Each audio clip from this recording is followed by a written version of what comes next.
Now this is a making subject question, but in the first part they ask you to find P when x equals minus 12 and y equals to 4, and you're supposed to give your answer to 2dp. The second part then they ask you to make x the subject.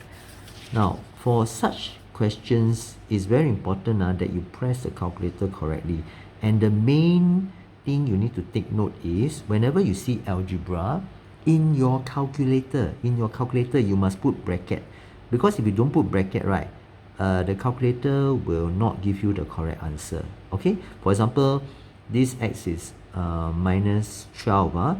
If I don't put brackets minus 12k, minus 12 square, the calculator would give me minus 144 instead of 144 as the answer for this part here. Okay, so please remember, you need to put brackets before you key in these values into your calculator. So whatever I've written here, key it in exactly in your calculator and you would get the answer. And you must round off to 2dp. Okay, so if everything goes well, let me check. You should be getting this as the answer.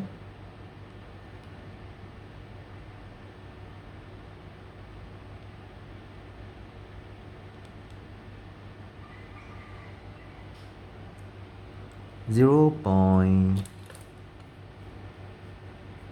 47871. Okay, that is what your calculator tells you, but you need to round off to 2dp. Okay, 2dp. So that would be 0.48. That's your answer, 2dp. Okay, now the more difficult part is part 2. They want you to make x the subject. So we will use this for working, because the other one is too small. Now, firstly, you have to locate where your x is. Your x is hiding inside here. It's like trapped inside this square and trapped inside this square root, and also trapped with this fella half. So you must slowly remove all these people that your x is trapped with, and the furthest one away from the x is this 2 here. So you must times 2 to both sides, times 2 here, I must times 2 here, and that will end up with 2p equals to this.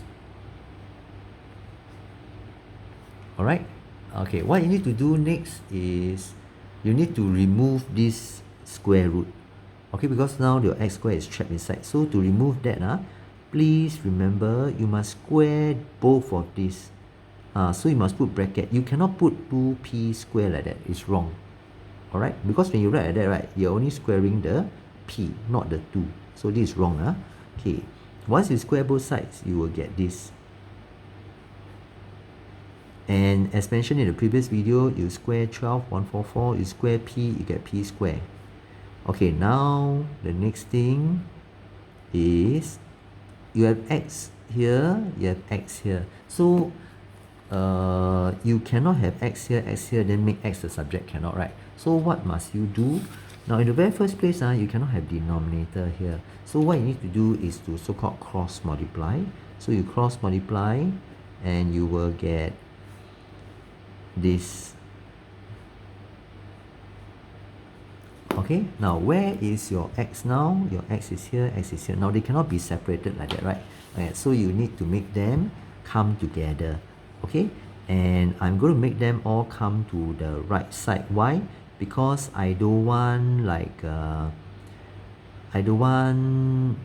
this minus 3y hanging here alone later when I remove this. You see, I don't want. Okay, so I'm going to change this to this place, and this fella stays here. I minus 144 p square x square on both sides. Okay, that will remove the minus from here, from the minus 3. I don't want the minus here, then later very complicated looking. Okay, so that will give me this, and now you see my x is here and here. They cannot be at two different places. There must only be one x at the end of my working. Okay, so to make it become only one x, I take out common factor, and that would be 1 here. Don't forget there's actually a 1 here, okay? It's not 0. So you take this times this, you must get back this, and then minus 144 p squared. After that, you see your x more or less is alone already, except got this fella. You must remove this fella. How? Divide both sides by 1 minus 144 p squared, and you will end up with this. Okay? X is almost alone. What's your next step? You square root both sides. Now, when you yourself square root both sides, you must put plus minus. And that would be your answer.